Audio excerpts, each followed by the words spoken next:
이사야 56장 1절로 8절의 말씀을 우리 한 목소리로 합독하시겠습니다. 같이 읽겠습니다. 시작. 여호와께서 이와 같이 말씀하시기를 너희는 정의를 지키며 의를 행하라. 이는 나의 구원이 가까웠고 나의 공의가 나타날 것임이라 하셨도다. 안식일을 지켜 더럽히지 아니하며 그의 손을 금하여 모든 악을 행하지 아니하여야 하나니 이와 같이 하는 사람, 이와 같이 굳게 잡는 사람은 복이 있느니라. 여호와께서 연합한 이방인은 말하기를 여호와께서 나를 그의 백성 중에서 반드시 갈라내시리라 하지 말고 고자도 말하기를 나는 마른 나무라 하지 말라. 여호와께서 이와 같이 말씀하시기를 나의 안식일을 지키며 내가 기뻐하는 일을 선택하며 나의 언약을 굳게 잡는 고자들에게는 내가 집에서 내 성 안에서 아들이나 딸보다 나은 기념물과 이름을 그들에게 주며 영원한 이름을 주어 끊어지지 아니하게 할 것이며 또 여호와와 연합하여 그를 섬기며 여호와의 이름을 사랑하며 그의 종이 되며 안식일을 지켜 더럽히지 아니하며 나의 언약을 굳게 지키는 이방인마다 내가 곧 그들을 나의 성산으로 인도하여 기도하는 내 집에서 그들을 기쁘게 할 것이며 그들의 번제와 희생을 나의 제단에서 기꺼이 받게 되리니 이는 내 집은 만민이 기도하는 집이라 일컬음이 될 것임이라. 이스라엘의 쫓겨난 자를 모으시는 주 여호와가 말하노니 내가 이미 모은 백성 외에 또 모아 그에게 속하게 하리라 하셨느니라. 아멘. 우리 옆에 분과 인사하겠습니다. 사랑합니다. 축복합니다. 한 주간 잘 지내셨습니까? 잠잠히 여호와를 잘 묵상하셨는지요? 아멘. 감사합니다. 저도 여러분이 기도해 주셔서 잠잠히 하나님을 바라볼 수 있는 한 주간이 되었던 것 같습니다. 자, 오늘 말씀은 이사야 56장 말씀을 통해 여호와께 연합한 이방인이라는 제목으로 함께 은혜를 나누고자 합니다. 이사야 56장의 말씀은 하나님께서 전 지구적으로 모든 인류를 구원하시겠다는 위대한 구원의 말씀이 기록되어 있지요. 하나님께서 이와 같이 말씀하시기를 너희는 정의를 지키며 의를 행하라. 왜냐? 나의 구원이 가까웠고 나의 공의가 나타나기 때문에 너희는 정의를 행하고 의를 행하라는 겁니다. 그럼 정의를 행하고 의를 행한다는 뜻은 무엇일까요? 하나님의 말씀을 가지고 이 땅 가운데 살아갈 때에 나그네와 고아와 과부를 압제하지 말고 불법을 행하지 말고 정직히 행하며 생명대로 살아가라 라는 뜻이 되겠죠. 왜냐? 하나님께서 나타나시겠다는 겁니다. 하나님께서 나타나시기에 너희의 삶이 그 하나님과 마주하고 있는 삶, 그 하나님을 대면하고 있는 삶으로 드러나길 원하기 때문에 내가 나타날 때 너희는 나와 함께하고 있는 삶이 되기를 소망한다. 이런 뜻도 된다는 것입니다. 저와 여러분이 마지막 날에 주님 앞에 설 때에 이러한 모습으로 서게 되기를 주님으로 축복합니다. 그냥 어떻게 살다가 나는 구원받겠지 하는 모습으로 살아가시는 것이 아니라 하루하루의 삶, 1년 1년 한 해 한 달에 한 주의 삶들이 끊임없이 그 주님 앞에 서 있다가 주님 앞에 지금은 눈이 보이진 않잖아요. 그렇죠? 우리가 한 주간 살면서 날마다 주님을 보나요? 그렇지 않습니다. 주님의 보좌가 보인다든지 천사들이 보인다든지 베드로가 우리를 맞이하고 손짓하라는 손짓이 보인다든지 그런 게 전혀 안 보입니다. 다만 뭘로 볼 수 있어요? 믿음으로 말씀으로 본다고 우리는 이야기합니다. 이해가 되시죠? 글로 읽고 또한 믿어지는 것을 통해서 우리가 보는 것뿐이지 내 뇌에 상이 맺히는 것으로 아직 보여지지는 않는다는 거예요. 보이진 않을지라도 우리가 그 믿음으로 말씀으로 그 보좌 앞에 있다가 때가 돼요. 진짜로 주님 앞에 설 때 그때에 당황하지 않고 놀라지 않고 늘 마주하던 그 주님을 보는 그 친숙한 그러한 만남이 되기를 소망합니다. 할렐루야. 그렇기 때문에 우리 오늘 이사야 56장의 말씀은 우리에게 너무나도 소중한 것들을 말씀해 주고 있다고 저는 생각합니다. 이 말씀을 통해 하나님의 지혜를 다시 한번 깨닫고 하나님의 큰 사랑을 확인할 수 있는 귀한 시간 되기를 축복합니다. 할렐루야.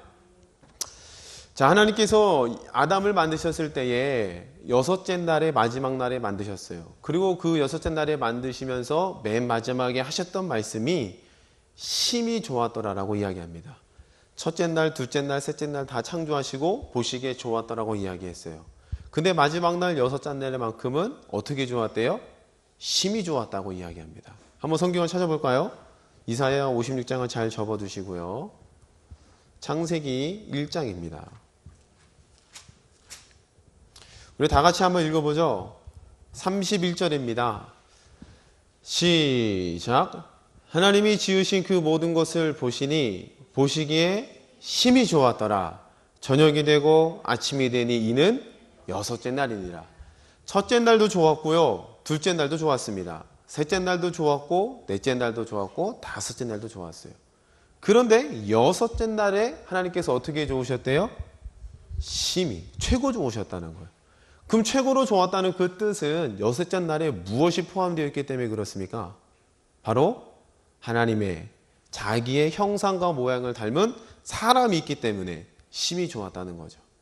그리고 그 자기를 닮은 사람에게 하나님께서 한 가지 규칙을 줍니다. 뭘 주셨어요? 너는 생육하고 번성하고 땅에 충만하라 정복하라 얘기합니다. 그럼 생육과 번성과 땅에 충만하고 정복하라는 그 말은 이 땅을 다스리라는 뜻이 되겠죠. 너 똑같은 형상을 닮은 자녀들을 이 땅에서 배출하고 그 땅으로 하여금 이 땅을 다스려라. 우리가 다스린다는 말을 이야기할 때 머릿속에 언뜻 생각나는 것은 그 땅의 주인의 역할을 한다는 이미지가 여러분 머릿속에 팍팍 떠오를 겁니다. 그렇죠? 다스린다는 말. 근데 하나님께서 아담에게 주셨던 이 다스림의 말은 오늘 우리가 생각하고 있는 다스림과는 조금 차이가 있어요. 어떤 차이가 있을까요? 억압하고 착취하고 왕처럼 모든 것을 주무르고 내 마음대로 향하는 그런 다스림이 아니라는 거예요.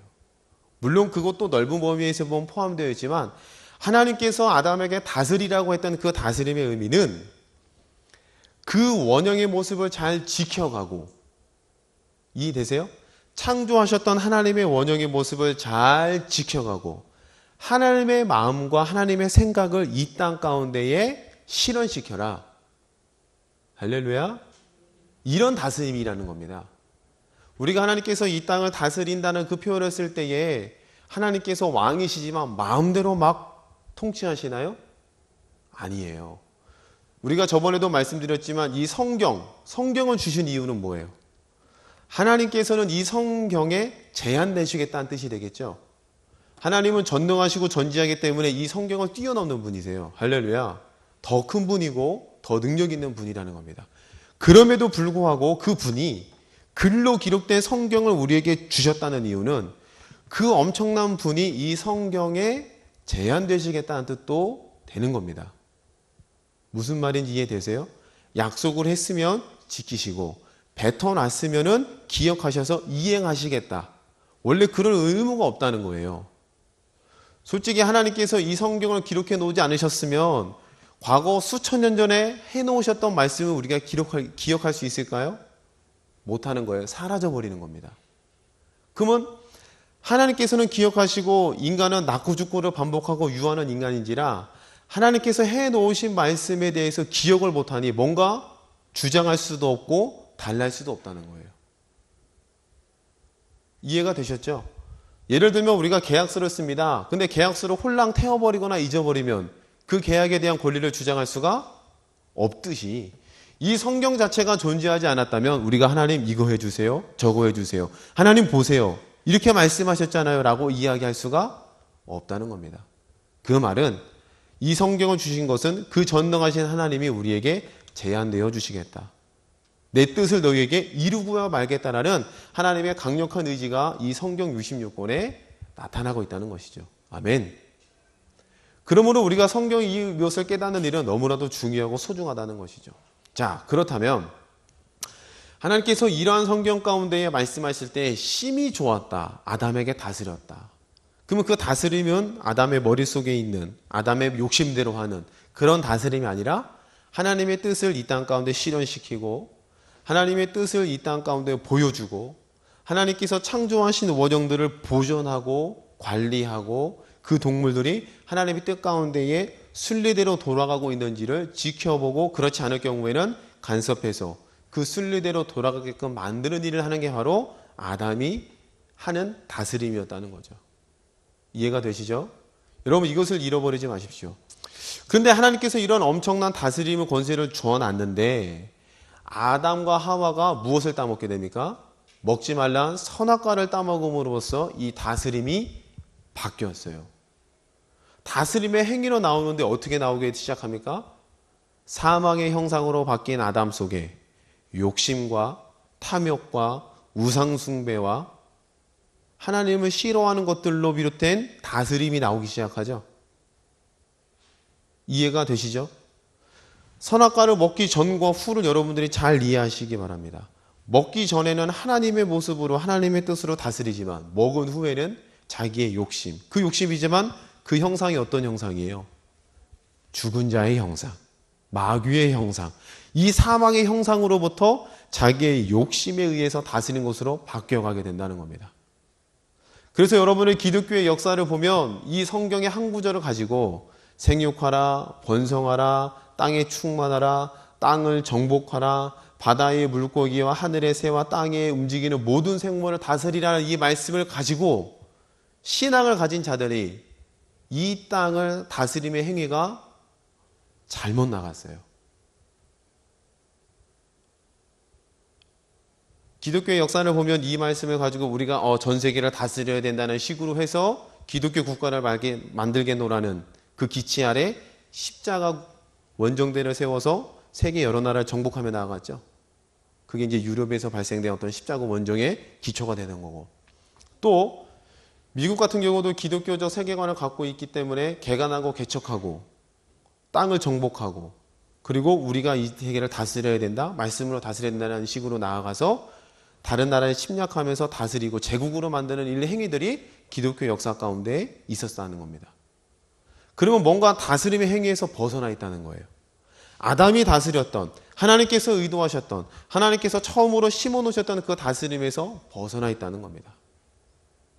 그러면 그 의미는 무슨 뜻이에요? 다스리긴 다스리지만 실제 다스림을 하지 못한다는 뜻이 되겠죠?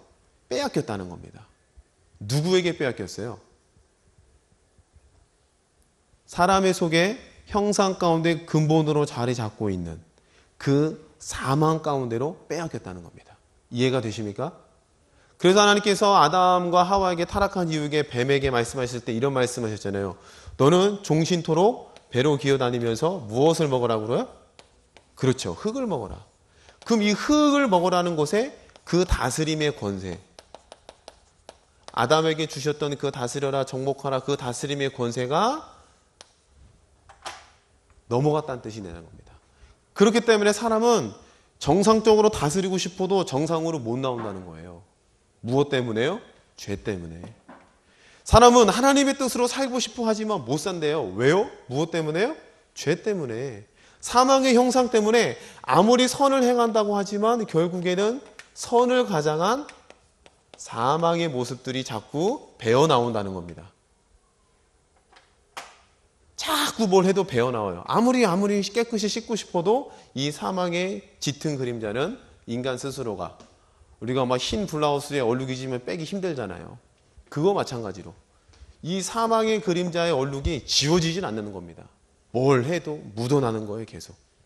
그런데 이러한 사망 가운데 빠뜨려져 있는 사람들에게 하나님께서 이제 구원의 문을 여시기 시작하셨습니다. 그것을 이제 우리는 구원이라고 표현하죠. 그리고 이 구원이라는 것은 하나님께서 창세 전부터 준비하셨다고 되어 있어요. 창세 전부터. 우리가 창세기 1장을 읽어봤지만 그 전부터 아담이란 사람이 선악과를 따먹을 줄 하나님께서 아셨을까요? 모르셨을까요? 아셨을까요? 모르셨을까요? 이 굉장한 논란거리가 돼요. 근데 하나님의 전능 전지의 지혜에 미루어 봤을 때에 아담이 실수하고 넘어질 거라는 것은 하나님께서 이미 알고 계셨을 거라는 거죠. 이해가 되시죠? 그러면 아담이 선악과를 따 먹는 것을 모르시고 난 다음에 구원의 길을 여신 게 아니라 아담이 어떠한 실수를 저질러야 될지, 그 이후에 어떠한 결과들이 일어나야 될지 하나님께서는 시간이 없기 때문에 그 시작과 끝을 이미 다 알고 보고 계셨다는 겁니다. 이해가 되세요? 이렇게 사망 가운데에 떨어졌을 때에 구원의 문을 여셨다는 표현은 이제 떨어졌으니 내가 구원해야 되겠다 이렇게 해서 구원이 시작된 게 아니요.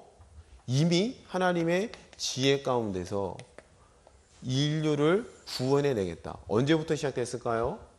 마귀가 타락할 때. 아니 그 전부터 이 하나님의 구원에 이른 계획, 그 지혜 속에 시작되었고 차근차근 진행되어 왔다는 겁니다. 이해가 되셨죠?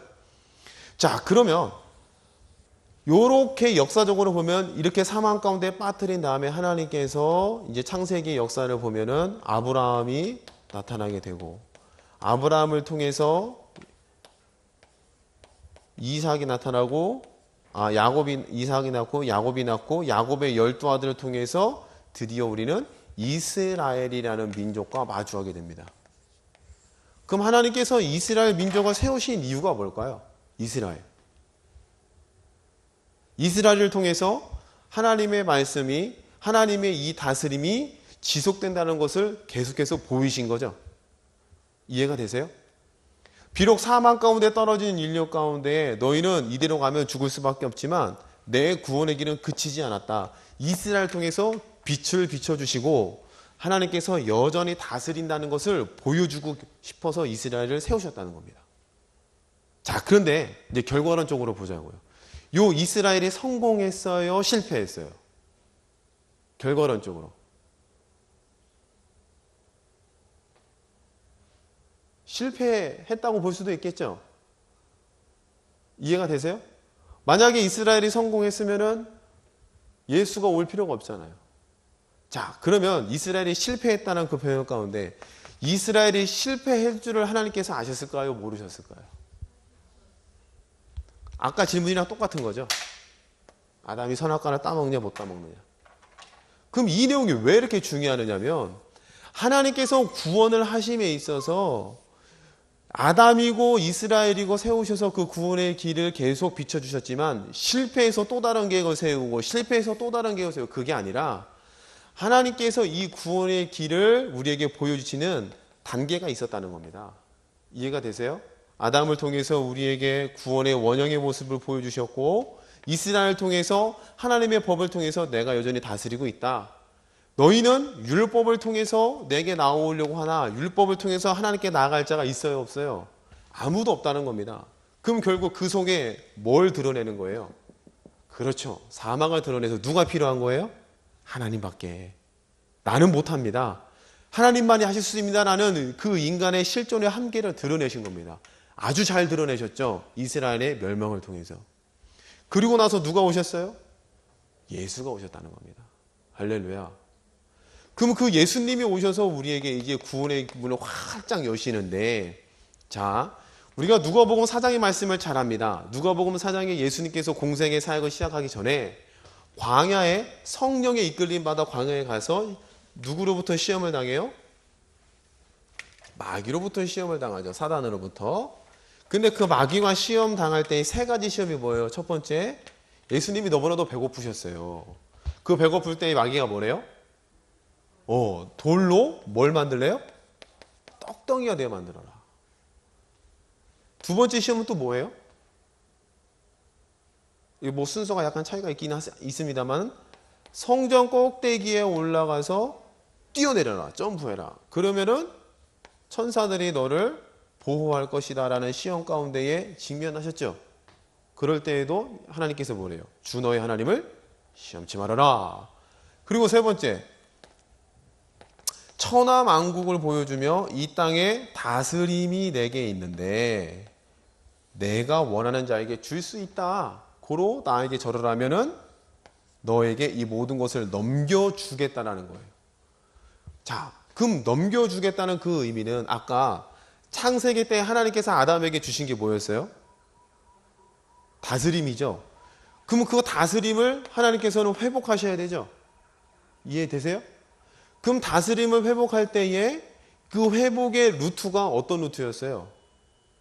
예수가 이 땅 가운데 오셔서 세상의 모든 죄를 짊어지고 죽는 것이 유일하고 완벽한 길이었어요. 할렐루야. 그런데 지금 마귀가 꼬시는 게 뭐예요? 그렇게 고통스럽게 하지 말고 내가 그냥 죽게, 이런 뜻이 되겠죠.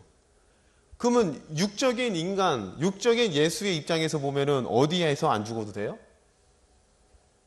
그러면 손쉽게 얻을 수 있다는 뜻이 되겠죠. 그럼 예수님께 이거는 강력한 시험이 됐겠어요? 안 됐겠어요? 아주 강력한 유혹이 됐을 거랍니다. 근데 여기서도 예수님께서 이기셨다는 거예요. 자, 근데 요 세 가지의 시험을 겪으면서 예수님께서 말씀을 인용하시는데 죄다 어디에 말씀을 인용하셨어요? 신명기의 말씀을 인용하셨다며. 신명기. 그 말은 신명기의 역사는 모세가 이스라엘 민족들을 가나안 땅에 들어가기 전에 설교했던 내용들이 신명기 내용의 골자예요. 크게 세 편의 설교로 이루어져 있어요. 그러면 광야를 겪은 이스라엘 민족들이라는 겁니다. 그러면 만나, 그리고 뛰어내려라, 시험에 관련된 거, 그리고 우상에 관련된 거. 그렇죠? 그럼 이 모든 시험들은 이스라엘의 민족의 이 신명기 역사, 그 전에 광야 40년 역사를 보면 전부 다 실패했던, 만나의 시험에서 실패했잖아요. 여러분 아시잖아요. 하나님께서 만나를 계속 주셨어요. 주시고 어느 날 뭐가 먹고 싶대요? 고기가 먹고 싶대요. 그럼 고기를 딱 줘놨어요. 메추라기를 주니까 어떻게 반응해요? 만나를 먹었다는 기억이 있으면 만나만큼만 걷어들여야 되는데 어떻게 걷어들여요? 하루 종일 종야, 그 다음날 종야, 밤을 새면서까지, 3일 밤낮을 새면서까지 고기를 어떻게 했어요? 쟁여놨어요. 야, 먹을 수 있을 때 먹어야 돼. 우리 막 그렇잖아요. 어디 뷔페집 가면 막 내일이 없는 것처럼 먹잖아요, 다들. 아닌가요? 돈이 아까워서라도. 그런 것처럼 이 만나를 대하는 그 이스라엘 민족 마음 가운데에 오늘 만나를 주셨어요? 내일도 주실 거야. 오늘은 고기 주셨어요? 내일도 주실 거야. 그럼 메추라기를 아무리 갖다 줘도 주머니에 많이 넣어야 돼요? 안 넣어야 돼요? 안 넣어야 돼요. 근데 그들은 어떻게 반응했어요? 그렇지가 않다는 거예요. 그럼 여기서 실패했다는 겁니다. 두 번째, 하나님을 시험하는 것은 곳곳이 나오죠. 물이 없어요. 뒤에서 대적이 쫓아와요. 살려주세요. 죽을 것 같아요. 근데 그때마다 어떻게 됐습니까? 그 시험의 꽃은 어디서 터져요? 불뱀에 물려 죽잖아요. 불뱀에 원망과 불평하다가. 자, 이 세 번째 시험은 이스라엘 빠져나온 직후에 어디에서 벌어졌어요? 시내산 밑에서 모세가 40일 중에 안 나오니까 인간적인 생각에 광야에서 40일 물도 없이 먹을 것도 없이 버텼다? 죽은 거예요? 사는 거예요? 죽었다는 판단입니다. 그때 뭘 세웠어요? 금송아지를 세우고 하나님이다 하면서 구원하면서 이 애가 구원했다 하면서 노래했다는 겁니다. 그러면 신명기 4장, 누가복음 4장의 이 세 가지 시험은 바로 이스라엘 민족의 어디로부터 비롯된 거예요? 실패의 역사라는 겁니다. 그런데 이 실패를 누가요? 예수님이 완벽하게 이기셨다는 거죠. 할렐루야. 아멘. 예수님께서 완벽히 이기시고 예수님의 능력과 예수님의 어떤 전능성으로 이겼다고 볼 수 있겠지만 그게 아니라 뭘로? 그렇죠. 하나님께서 주신 말씀으로 이스라엘의 실패의 역사를 예수님께서 승리하고 그 다음부터 공생애가 펼쳐지기 시작합니다. 그리고 공생애가 쫙 펼쳐지면서 여러 가지 이야기를 할 수 있겠지만 결론적으로 봤을 때 예수님께서 이 다스림을 회복한다는 거죠. 아멘. 어떻게 해요? 십자가에서 죽으심으로. 그래서 마태복음 28장 맨 마지막 말씀에 내게 하늘과 땅의 권세가 있도다. 할렐루야. 그 권세를 있으니 너희는 어떻게 하래요? 모든 족속을 제자 삼아라. 가르쳐라. 세례를 주라. 그들로 하여금 이것을 지키게 만들어라. 그러면 하나님께서 아담에게 주셨던 요 다스림이 예수님이 오기 전까지 상실되고 다스림이 있다는 것을 줄기차게 이스라엘 민족을 통해서 율법을 통해서 보여주셨지만 회복은 안 됐어요. 그런데 누구를 통해서요? 예수 그리스도를 통해서. 이 모든 실패의 역사로부터 시작된 것을 극복하고 완성해내서 우리에게 다시금 어떻게 하신 거예요? 다스려라. 그러므로 사도 바울이 우리를 향해서 예수 믿기 전과 후인 우리를 향해서 뭐라고 얘기합니까? 너희는 새로운, 그렇죠, 리메이크가 아니라 뉴 크리에이션. 할렐루야. 다시 어떻게 재활용한 게 아니라 완벽하게 만들었대요. 만들어서 요 다스림을 예수를 통해서 성령으로 말미암아 우리가 다스림의 행위가 나갈 수 있도록 만들어 주셨다는 겁니다. 자, 마태복음을 한번 확인해 볼게요. 마태복음 28장을 보세요. 여러분들은 이런 큰 그림들이 좀 마음 가운데 잘 그려지시기를 바랍니다. 자, 마태복음 28장 18절부터 봅니다. 같이 읽어봅니다. 시작. 예수께서 나와 말씀하여 이르시되 하늘과 땅의 모든 권세를, 자, 그렇죠, 이제 권세 다스림이 누구에게 있대요? 이제는 빼앗기지 않는다고 합니다. 예수에게 있대요. 그 다음에 너희는 뭐래요? 그러면 너희는 가서 모든 민족을 제자로 삼아 아버지와 아들과 성령의 이름으로 세례를 베풀고 내가 너희에게 분부한 모든 것을 가르쳐 지키게 하라. 볼지어다 내가 세상 끝날까지 너희와 항상 함께 있으리라. 단순히 이 말씀이 여러분 나가서 전도하세요, 이 정도로 쓰여먹을 정도의 말씀이 아니라는 거예요. 물론 전도해야 되겠는데 뭐가 회복됐기 때문에? 다스림의 권세. 하늘과 땅의 모든 권세를 가지신 이가 이제는 누구 안에 계세요? 내 안에 성령으로 계시기 때문에 여러분들에게는 누구와 같은, 아담과 같은 다스림, 아멘, 그 다스림들이 우리 가운데 형성되었다는 겁니다. 그렇기 때문에 너희는 새로운 피조물이라는 거예요. 이해가 되세요? 하나님께서 이 작업을 하시기 위해서 구약부터 끊임없이 일하셨다는 거예요. 어떻게 일하셨어요? 첫 번째로 아담에게 말씀하실 때에, 아브라함에게 말씀하실 때에 뭐라고 하셨습니까? 아브라함아, 너는 본토 친정 내 아버지 집을 떠나 내가 내게 지시할 땅으로 가라. 너를 어떻게 해야 돼요? 축복의 근원을 삼으며 모든 사람들이 너를 통해서 복을 얻으리라 라는 예언적인 말씀을 허락해 주셨어요. 근데 아브라함은 당대에 이 말씀을 잘 이해를 못했겠죠. 근데 나중에 우리가 신약으로 넘어와 보면 사도 바울이 이 말씀을 그대로 인용하죠. 어디에서 인용했어요? 갈라디아에서 말씀해서. 믿음으로 말미암아 우리는 누구의 후손이래요? 아브라함의 후손. 믿음으로 말미암아 우리는 누구와 함께 복을 얻는데요? 아브라함과 함께 복을 받는다. 그럼 아브라함의 우리의 조상이요, 아브라함이 받았던 이 축복을 누구도 받는다는 거예요? 나도 받는다. 근데 여기서 말하는 나는 이방인이잖아요. 그죠? 그런데 그 이방인이 이미 여기에 포함되어 있어요. 세계 모든 민족. 또 할례라는 언약을 허락하실 때에 하나님께서 할례를 행하면 그 살에 내 언약을 두고 그 언약을 내가 지켜주겠노라. 근데 이 할례 행하는 대상에 누구도 포함되어 있어요? 이방인도 포함되어 있다는 겁니다. 찾아보실까요? 창세기 15장입니다. 자, 창세기 15장을 찾아보겠습니다. 창세기 15장, 17장이네요. 17장. 죄송합니다. 17장 9절. 하나님이 또 아브라함에게 이르시되 그런즉 너는 내 언약을 지키고 내 후손도 대대로 지키라. 너희 중 남자는 다 할례를 받으라. 이것이 나와 너희와 너희 후손 사이에 지킬 내 언약이니라. 분명히 언약이라고 하셨어요. 12절 말씀 봅니다. 같이 읽어요. 시작.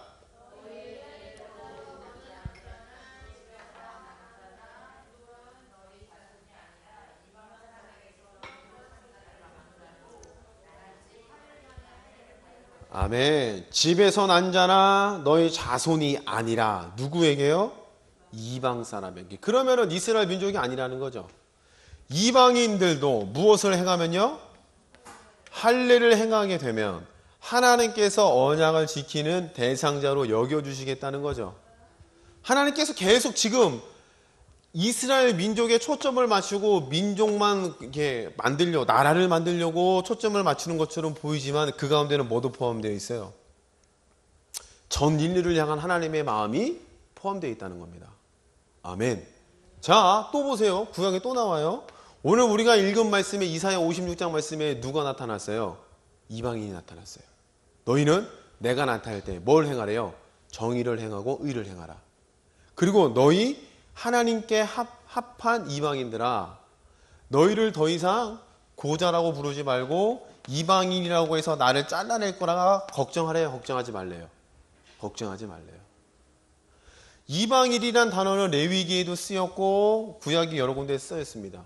전부 다 이방인들에 대해서 부정적인 것들이 많이 나와요, 성경에.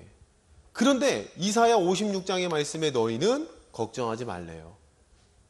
이방인이라 할지라도 속간하지 않겠다. 이방인이지만 버리지 않겠다. 오히려 너희를 내 자녀로, 내 백성으로, 내 소유물로 너희를 삼고 너희에게 복을 주겠노라 라고 하나님께서 선포해 주고 있다는 겁니다. 그리고 더 놀라운 사실은 고자가 등장해요. 고자가 뭐예요?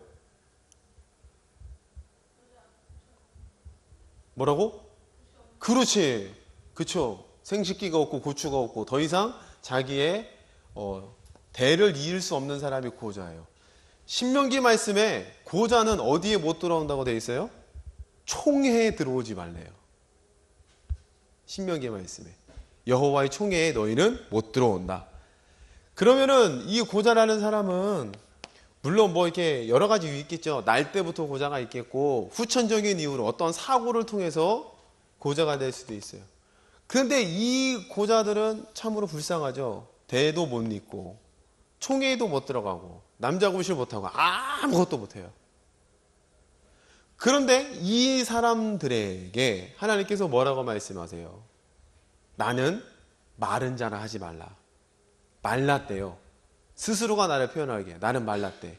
다이어트를 잘해서 말랐다가 아니라 나는 쓸모없는 나뭇가지와도 똑같다. 대도 못 잇죠. 재산도 없죠. 물려줄 것도 없죠. 아무것도 없어요. 그런데 하나님께서 이런 고자들에게 뭐라고 말씀하시느냐? 걱정하지 말아라. 내가 네 아들과 딸보다 더한 것들을 너에게 주겠노니 걱정하지 말아라. 이렇게 말씀하고 있다는 겁니다. 그럼 이방인과 고자들은 성경에서 보면은 어찌 보면은 멸시받고 천대받고 때로는 이방인에 대한 긍휼의 마음이 있어요. 그만큼 불쌍한 사람이라는 거예요. 그런데 이사야 56장 말씀에 너희 모두 다 걱정하지 말라는 겁니다. 내 언약으로 들어오고 내 축복의 대상이 될 거고 내가 너희뿐만 아니라 더 많은 이들을 내 성전으로 내 백성으로 삼겠노라 말겠노라라고 말씀하고 있다는 거예요. 이해가 되십니까? 그럼 저와 여러분들은 성경적으로 보면 이방인에 속하고 애를 낳지 못하고 대를 이을 수 없는 고자와 같은 신분이 바로 우리 이방인들이라는 겁니다. 이해가 되세요? 하나님의 은혜를 받을 수 없는 하나님의 은혜의 수혜의 혜택이 대상이 안 되는 사람들이라는 거예요. 근데 하나님께서는 고자와 이방인들에 대한 것들에 대한 구원, 복을 주겠노라는 이 말씀을 통해 단순히 실제적인 고자와 이방인만을 얘기하는 게 아니라 후대에 예수를 믿지 않는 혈통으로 제한되어 있는 우리들 전부들도 이 전 인류를 하나님의 백성으로 삼겠노라고 우리에게 단언하고 있다는 것이죠. 자, 본문 말씀으로 돌아가겠습니다. 이사야 56장입니다. 이사야 56장, 자, 성경을 다 확인하죠. 3절 말씀 봅니다. 여호와께 연합한 이방인은 말하기를 여호와께서 나를 그의 백성 중에서 반드시 갈라내시리라 하지 말며 고자도 말하기를 나는 마른 나무라 하지 말라. 여호와께서 이와 같이 말씀하시기를 나의 안식일을 지키며 내가 기뻐한 일을 선택하며 나의 언약을 굳게 잡는 고자들에게는 내가 내 집에서 내 성 안에서 아들이나 딸보다 나은 기념물과 이름을 그들에게 주며 영원한 이름을 주어 끊어지지 아니하게 할 것이며 할렐루야. 고자의 가장 큰 슬픔이 대가 이어지지 않는다는 거예요. 그런데 끊어지지 않는 이름을 준대요. 끊어지지 않는 이름. 혈통적으로 육체적으로는 이어갈 수는 없겠지만 끊어지지 않는 영원한 이름을 너희에게 주어 너희의 수치를 가려버리겠다. 이해가 되십니까? 7절 말씀, 내가 곧 그들을 나의 성산으로 인도하며 기도하는 내 집에서 그들을 기쁘게 할 것이며 그들의 번제와 희생을 나의 제단에서 기꺼이 받게 되리니 라고 되어 있으니, 고자가 된 사람들은 성막에 성전에 자유롭게 출입을 했어요, 못했어요? 출입을 못했어요. 어려웠다는 겁니다. 그리고 레위계에서 레위 지파 가운데에 제사장으로 일할 사람들도 고자는 제외가 됐다는 거예요. 그런데 오늘 성경 말씀이 뭐래요? 그들의 번제와 희생을 나의 제단에서 어떻게 받는데요? 기꺼이 받겠다. 그러면 누구든지 이방인이나 고자나 할 것 없이 누구든지 내가 수용하겠다. 내가 받아들이겠다. 할렐루야. 성속의 구별이 없이 모두 다 나의 백성으로 삼아주겠다라는 뜻인 줄로 믿습니다. 8절 말씀을 봅니다. 8절 같이 읽어봅니다. 시작.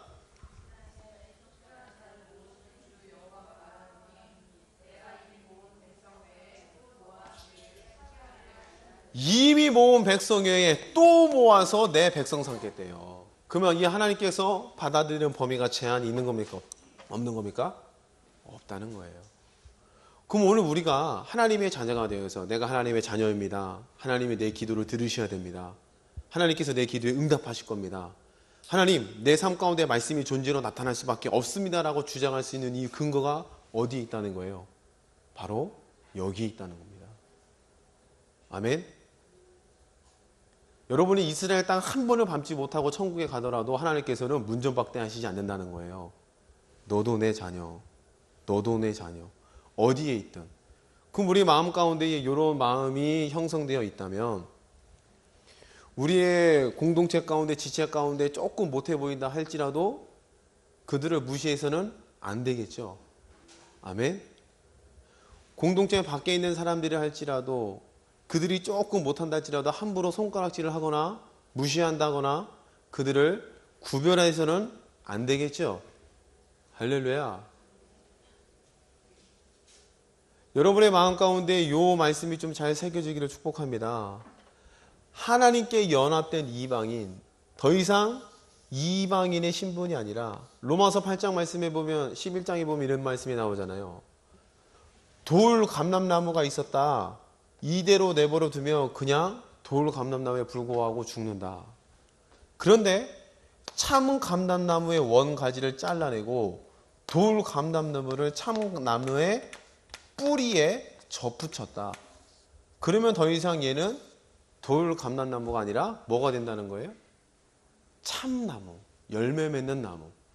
그럼 이 나무를 살게 하는 것은 뭐래요? 뿌리라는 거예요, 뿌리. 우리가 예수님께 이식되고 예수님께 접붙임을 받아 하나님의 백성 가운데로 들어간 줄로 믿습니다.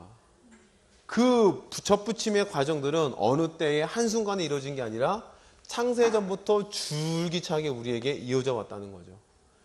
그리고 받을 수 없는 상실했던 하나님의 다스림의 권세가 예수를 통해 성령님으로 말미암아 우리에게 주어졌다는 거예요.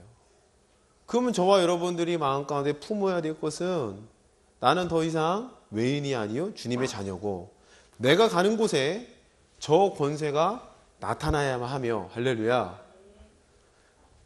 실제로 고자였던 자가 이 말씀을 듣고 사람들 앞에 당당히 섰을까요? 못 섰을까요? 저는 섰어야 된다고 믿습니다. 아멘.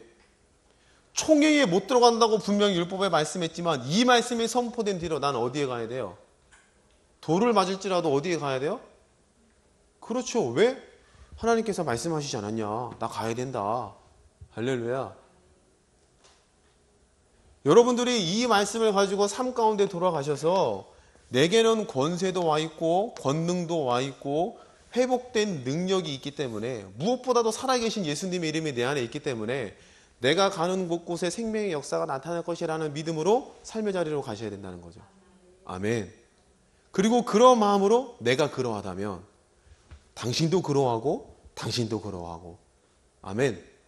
소속된 교회는 다를지라도 예수님을 믿습니다. 내가 하나님의 자녀입니다. 라는 그 한마디가 있다면 나도 그러하고 너도 그러하니.